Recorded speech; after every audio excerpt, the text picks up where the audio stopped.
يعني انا ولا شفت منك حاجه عدله جوه الملعب ولا حاجه عدله اصلا بره الملعب، وطالع تتكلم على ناس ضفرهم بتاريخك. تعال نتكلم نقطه نقطه. اولا انت جبت في سيره كابتن عبد الحميد بسيوني، وده واحد من احسن 10 مهاجمين جم في تاريخ الدوري المصري. راجل محترم، راجل اخلاق، ولا عمرنا سمعنا عنه مشكله ولا اتكلم على حد باسلوب مش كويس. ومفيش لعيب اصلا طلع قال لك عليه كلمه وحشه. طلع تقول اصل هو مجرد ما بيدي ظهره والناس بتقعد تضحك عليه وما عندوش تكتيك وما عندوش. طب يا باشا، تاني حاجه انت بتتكلم في حاجه اصلا مش منطقيه. بتقول لك اصل في لعيبه ومدربين بيتعاملوا مع شيوخ ودجالين. يا راجل، طب المدربين دول ما خدوش بطولات بالفرق بتاعتهم ليه؟ ما كسبوش كاس العالم ليه؟ ما خدوش دوري ابطال افريقيا ليه؟ مش عارف الجمهور بتاع الزمالك اللي كان ماسك لك الرقه والطبله موقفه ايه منك دلوقتي؟ بتقول ده انا كنت راجع نادي الزمالك وفي 4 كباتن فرقه هم اللي وقفوا لي فيها.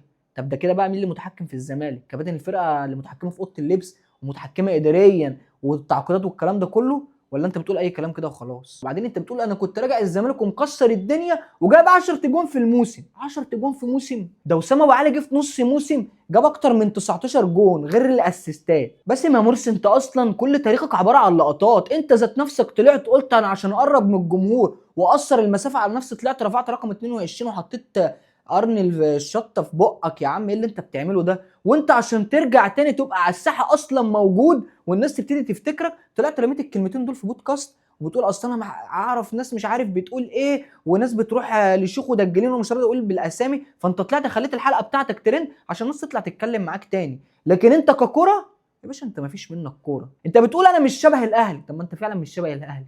هو الاهلي اصلا محتاج لعيب بلقطات؟ الجمهور ما بيجيش كده. واعتقد يا ريت الشريحه بتاع الجمهور الزمالك اللي بتمسك الطبله اللعيبه بتاعت اللقطات تخف شويه. اديكوا شايفين النتيجه.